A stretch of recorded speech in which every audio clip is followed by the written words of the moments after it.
चलिए, तो कल हमने संविधान के परिचय बताए थे और आज भारतीय संविधान का परिचय बताने जा रहे हैं। कल आप लोग को भी कहे थे कुछ लिख के लाने के लिए, लिखे थे? हाँ, हमने बताए थे कि दुनिया के 10 ऐसे देश का नाम लिखना था जहां अलिखित संविधान है, और 10 ऐसे देश का नाम लिखना है जहां पर लिखित संविधान है। क्या आप लोग लिखे थे? क्या रे, बोलो जूली। दुनिया के 10 ऐसे देश का नाम जहां पर संविधान अलिखित है, अर्थात लिखित नहीं है। बोलिए कौन कौन देश हैं? सऊदी अरब, इंग्लैंड, ब्रिटेन, और वो आयरलैंड, ऑस्ट्रिया, और फिर हमको साथी देश मिला, और कनाडा है एक। तो कनाडा भी तो हो गया ना। ठीक है, बैठिए आप। बहुत बहुत धन्यवाद। सऊदी अरब, Canada, England, United kingdom, Israel, New Zealand. अलिखित संविधान। उसके बाद लिखित संविधान में है Bharat, France, America, Pakistan, Germany, रूस, जापान। तब जी आप लोग जी इजराइल, कनाडा, सऊदी अरब, न्यूजीलैंड, कनाडा, ये सब क्या है? अलिखित। हाँ, उसके बाद ऑस्ट्रेलिया है, श्रीलंका है, अभी हो गया, भारत हो गया, पाकिस्तान हो गया, नेपाल हो गया, चीन हो गया, और सब। चलिए, बहुत अच्छी बात, बहुत अच्छा ढंग से इन्होंने याद किए, तो आप लोग याद रखे हैं। तो चलिए, आज हम लोग चलते हैं कहाँ? भारतीय संविधान का परिचय। सभी जानते होंगे कि संविधान जो है 26 जनवरी 1950 ईस्वी को भारत में लागू हुआ था, लेकिन इसके पीछे का इतिहास भी बहुत सारे कुछ जानते होंगे, लेकिन आज बढ़िया से जान लीजिए। भारतीय संविधान 26 जनवरी 1950 ईस्वी को लागू हुआ, अर्थात नई संविधान। उससे पहले भारत कई टुकड़ों में था, कहीं राजतंत्र तो कहीं कुछ, तो कहीं विदेशी शासन रहा, जिसका कि संविधान का कोई लेखा जोखा नहीं है।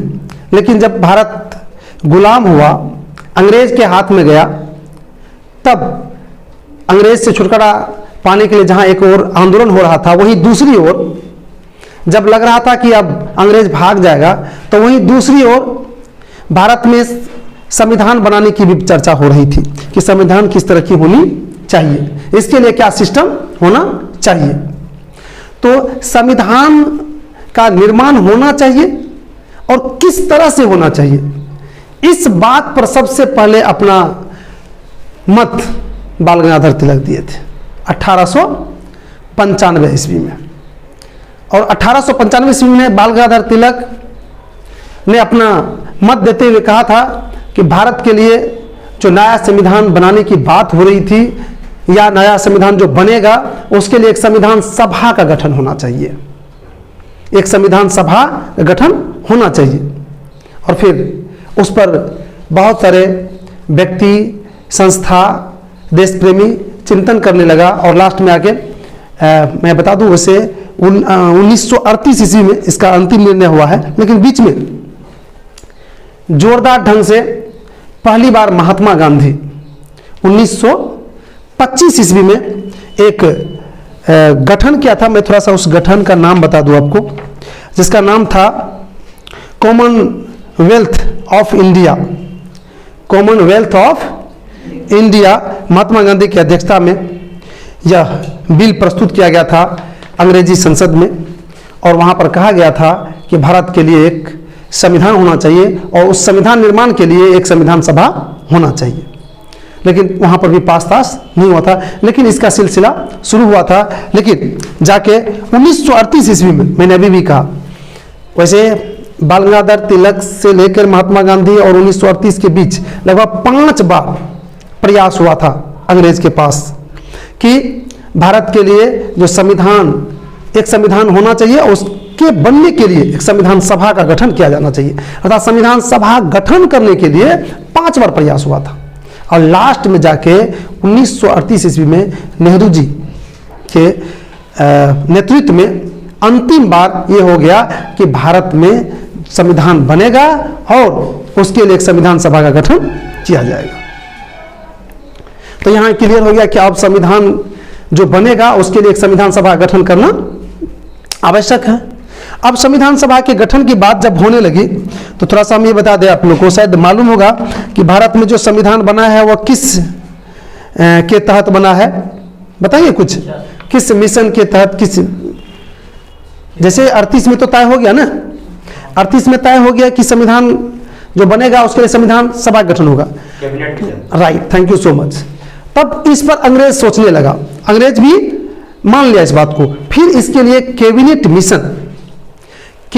मिशन एक अंग्रेज के द्वारा बन के आया, और वह मिशन 1946 ईस्वी में, नवंबर 1946 ईस्वी में भारत आया, और भारत आकर यहाँ पर संविधान जो बनेगा, चूंकि अंग्रेज का जो शासन था तो उसी की अगुवाई में, उसी के नेतृत्व में, उसी की व्यवस्था के अंतर्गत में कुछ होता, तब कैबिनेट मिशन के तहत यहाँ पर संविधान बनाने की बात हुई, और संविधान बनाने की जो निर्णय लिया गया था कि संविधान सभा के द्वारा संविधान बनेगा, उस संविधान सभा के गठन का रूपरेखा तैयार किया गया था। और शायद ये भी बता दें आप लोगों को कि 6 दिसंबर 1946 ईस्वी को संविधान सभा का गठन हुआ था। और संविधान सभा का जब गठन हुआ तो शायद ये भी मालूम होना चाहिए आप लोग को कि उसमें सदस्य कुछ मनोनीत सदस्य थे और कुछ निर्वाचित सदस्य थे। उसके लिए निर्वाचन एक मंडल का गठन किया गया था, और उसके तहत पूरे देश से 389 सदस्य थे टोटल, पूरे देश के कोने कोने से संविधान सभा का गठन में 389 सदस्य थे, जिसके माध्यम से संविधान लिखा जाता, संविधान का निर्माण होता। और मैं बता दूं आप लोग को 389 जो सदस्य थे उसमें से 296 का चुनाव हुआ था, मैंने निर्वाचन हुआ था, और 70 का क्या हुआ था, मनोनीत हुआ था। मनोनीत समझते हैं, मनोनीत समझते हैं ना, जो अच्छे नेता थे उसको चुनाव लड़ने की कोई जरूरत नहीं थी, जो अच्छे वक्ता थे, जो अच्छे जानकारी थे, उसको अपने आप उसमें स्थान दे दिया गया था कि ये संविधान के निर्माण में भागीदारी निभाएंगे। और मैं आपको एक और थोड़ा सा जानकारी आगे थोड़ा सा बता दूं कि बड़ी दुख की बात है कि उस समय मात्र 15 गो महिला उसके सदस्य बनी थी, और 26 गो अनुसूचित जाति से और 33 गो जनजाति का सदस्य था उसमें बनाने के लिए। अब थोड़ा सा एक जानकारी आपको, छोटका सा जानकारी दे आपको कि भारत तो 1947 में बंटवारा हो गया था, और 47 में तो संविधान बन के तैयार नहीं हुआ। संविधान जैसे ही भारत का बंटवारा हुआ तो उधर का भी सदस्य था ना, पाकिस्तान तरफ का था ना, तो उस जो संविधान बनाने वाले जो सभा था उस सदस्य का भी बंटवारा हो गया। मैं बता दूं आप लोग को, मात्र 299 सदस्य ही भारत में रहा। जो भारत बंटवारा हुआ तो कितना, 299 सदस्य भारत में, रेस्ट सदस्य कहाँ चल गया, पाकिस्तान से। तो अब 299 सदस्य जो था उसके द्वारा संविधान का अंतिम रूप दिया जाएगा। 9 दिसंबर 1946 ईस्वी को संविधान सभा का पहली बैठक हुई थी, और उसी में संविधान बनाने की बात शुरू हुई थी। मैं थोड़ा सा बता दूं आप लोगों को और आगे कि उसी में जो पहली बैठक हुई थी तो तब तक तो अध्यक्ष इत्यादि नहीं चुना गया था, लेकिन वहाँ अध्यक्ष तो होना चाहिए ना, कोई भी संस्था बिना अध्यक्ष से तो होगा नहीं। तो उसी में सबसे वरिष्ठ, सबसे बुजुर्ग, सबसे अच्छे लगा था सच्चिदानंद सिन्हा, और उसमें अध्यक्ष उसको बनाया गया था। इसलिए अगर आप कहीं कंपटीशन या पढ़ेंगे कि भारतीय संविधान सभा के अस्थायी अध्यक्ष कौन है, तो कौन है? और उसके बाद उसी में हुआ कि कौन होना चाहिए अध्यक्ष, तो उसमें चुना गया डॉक्टर राजेंद्र प्रसाद को चुना गया, और फिर उसमें चुन लिया गया कौन, डॉक्टर राजेंद्र प्रसाद। अर्थात यहां से भी तो क्वेश्चन बन जाता है कि भारतीय संविधान सभा का जो अध्यक्ष था, सॉरी, तो अस्थायी अध्यक्ष कौन था, डॉक्टर सिन्हा, और अस्थायी अध्यक्ष, और प्रथम संविधान सभा का प्रथम बैठक 9 दिसंबर 1946 ईस्वी को हुआ। हाँ, दूसरा का उतना महत्व नहीं होता है, लेकिन पहला का महत्व काफी अधिक है, इसलिए पहला चीज को ध्यान में रखना चाहिए। अब देखिए उसके बाद शुरू हुई, सारा कार्रवाई शुरू हुई। थोड़ा सा और बता दें आप लोग को कि इसके बाद जब शुरू हुआ लिखने तिखने का काम। तो एक चीज़ आप लोग को कन्फ्यूजन हम थोड़ा सा दूर कर दें। आप लोग को एक चीज़ मालूम होगा कि संविधान जो बनाने का काम है, संविधान के जनक किसको कहते हैं? डॉक्टर भीमराव अम्बेडकर। लेकिन लिखा कौन? भीमराव अम्बेडकर है?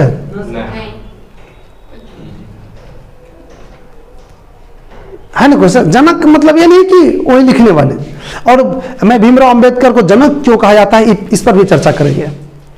मैं अभी प्रथम बैठक करवाया हूँ, ठीक ना, उसके बाद आगे खींचेंगे इसको एक एक करके, तब ले जाएंगे। मैंने सबसे पहले तो अभी आपने देखे कि संविधान सभा का गठन करवाए, उसके बाद पहला गठन में है, उसके बाद हम लोग आगे जनक कि संविधान, भारतीय संविधान के जनक किसको कहा जाता है? भीमराव अम्बेडकर को। लेकिन इस पर सस्पेंस आता है कि क्या जनक और लेखक एक ही थे? तो नहीं, लेखक इसके अलग थे। मैं बता दूं, भारतीय संविधान जो लिखा है उसका नाम है प्रेम बिहारी नारायण राजदा। ये है कौन? भारतीय संविधान के लेखक, लिखने वाले, और जनक हो गए। इसमें कंफ्यूजन होता है, या तो सस्पेंस लेके छोड़ देता है। मैंने कल ही कहा था कि कंसेप्ट लेते चलिएगा, खूब मजा आएगा पढ़ने में, जब एक एक चीज़ का कंसेप्ट लेते जाएंगे हम लोग। तो ये हो गया।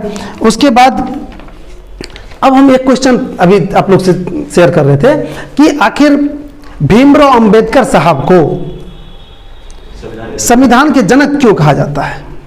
थोड़ा सा इस पर हम चर्चा करें कि संविधान पर चर्चा तो हो रहा था, कैसे क्या होगा, ये नियम वो नियम, दिस डेवलप हो रहा था, लेकिन संविधान की रूपरेखा कैसे होगी, किस तरह से उसको सेटल किया जाएगा, नियम को, धारा क्या, कानून क्या होगा, कहाँ लिखा जाएगा, क्या होगा नहीं होगा, इसके लिए एक अलग समिति गठन हुई थी।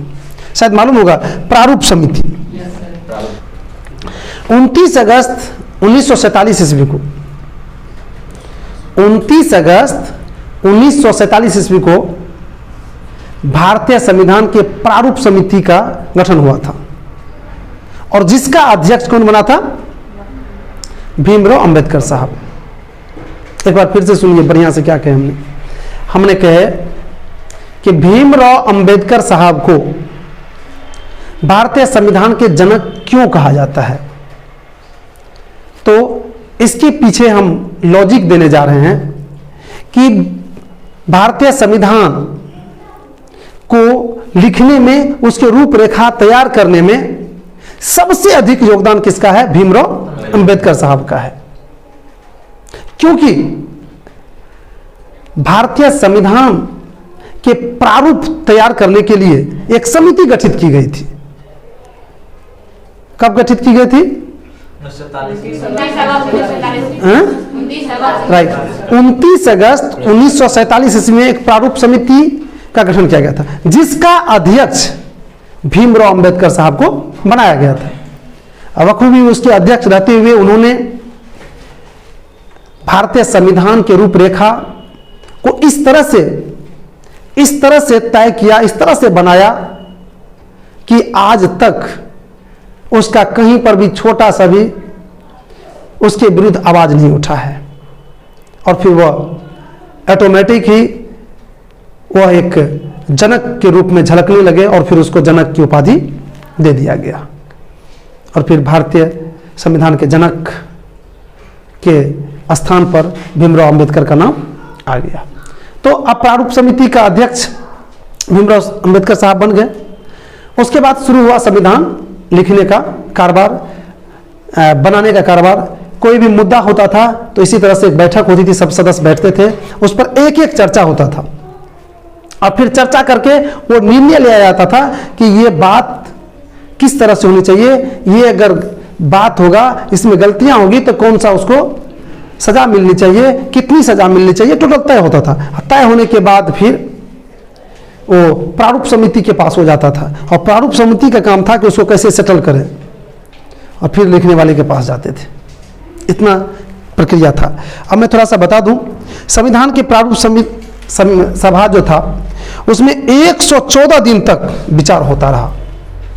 114 दिन तक क्या हुआ? विचार हुआ, और फिर मैं बता दूं आपको 2443 संशोधन हुआ था। 43 उसमें संशोधन हुआ था। कोई जो बात आता था तो उस कटकुट जो हो रहा था, और उस कटकुट के बाद पूर्ण रूप से 26 नवंबर 1949 ईस्वी को संविधान क्या हो गया था, वो कटकुट के छट छुट के आ गया और संविधान बन के तैयार हो गया। 26 नवंबर 1949 ईस्वी को भारतीय संविधान बनकर तैयार हो गया था। और इस तरह से अगर देखिएगा बढ़िया से तो भारतीय संविधान को बनने में 2 वर्ष 11 महीना 18 दिन का समय लगा था। और फिर आप लोग को पिछला वीडियो जो दिए थे हम, ये वाला 26 जनवरी वाला, तो उसमें हम दिए थे कि भारतीय संविधान जो 26 नवंबर 1949 को बन के तैयार हुआ तो उस दिन लागू क्यों नहीं हुआ था, जबकि 26 जाके जनवरी 1950 को अर्थात 2 महीना के लगभग बाद संविधान लागू हुआ था। तो इसके पीछे हमने बताए थे कि इसके पीछे बहुत राज है जो हमने पिछले वीडियो में बता चुके हैं। ठीक, आगे अभी नहीं बताएंगे तो फिर टाइम इन्वेस्ट होगा। अब हम ये बताने जा रहे हैं आप लोगों को कि भारतीय संविधान अब बन के तैयार हो गया, अब लागू भी हो गया, लेकिन जिस समय बना था, जो कंपटीशन की दृष्टि से एक बहुत ही पॉइंट है कि जिस समय भारतीय संविधान बना था उस समय उस संविधान की जो रूपरेखा हुआ था, जिस तरह से हम लोग कोई बुक पढ़ते हैं, कोई जो सब्जेक्ट लेते हैं, जैसे इकोनॉमिक्स है, ज्योग्राफी है, तो उसको कई पार्ट होते हैं ना पार्ट। ठीक उसी तरह से संविधान का भी क्या किया गया था, कई पार्ट किया गया था, अर्थात जिस पार्ट को हम लोग क्या कहते हैं, भाग कहते हैं। अर्थात भारतीय संविधान को शुरू में 22 भागों में बांटा गया था, 22 गो पार्ट था। अब उस बुक जो थी 22 गो जो तैयार हुआ था पार्ट, उस पार्ट में इकाई था या फिर अध्यय था। जो इकाई अध्यय था उस इकाई अध्यय को ही क्या कहा गया, अनुच्छेद कहा गया था। तो अनुच्छेद कितना था, 395 शुरू में अनुच्छेद था, 395 उसमें अनुच्छेद था। और उस समय 8 अनुसूचियां भी थी कि भारतीय संविधान लचीला संविधान है। लचीला संविधान का मतलब हुआ कि भारत के संविधान में कभी भी संशोधन किया जा सकता है। अभी तक 127 प्रस्ताव संसद में लाया गया है। कितना बार, 127 बार, और जिसमें से 105 बार पास हो गया है। अर्थात 105 बार का संशोधन क्या हुआ था, पास हो गया है। और इस तरह से आप अगर देखेंगे तो ये प्रक्रिया होते होते आ गया इधर, और प्रेजेंट टाइम में भारत के भाग भी बदल गए हैं। भाग भी 22 से हो गया है 25, और ये अनुच्छेद जो है अनुच्छेद जो है ये 395 से हो गया है लगभग 470 जी, 470 प्रेजेंट टाइम में पहुंच गया है। आप लोग देखेंगे 448 तक तो हाल फिलहाल तक देखेंगे 470 तक पहुंच गया। और ये अनुसूची जो 8 था वो हो गया कितना, 12 हो गया। ये प्रेजेंट टाइम में शुरू हुआ है सारा कुछ संविधान का। तो ये छोटा सा परिचय था भारतीय संविधान का। और कल से हम लोग यही जो अनुसूची है अर्थात भाग जो है, ये अनुच्छेद जो हैं, इनके विषय में एक एक करके पढ़ेंगे कि किस भाग में किस चीज का वर्णन है, किस चीज का व्याख्या है। तो आज की क्लास यहीं तक।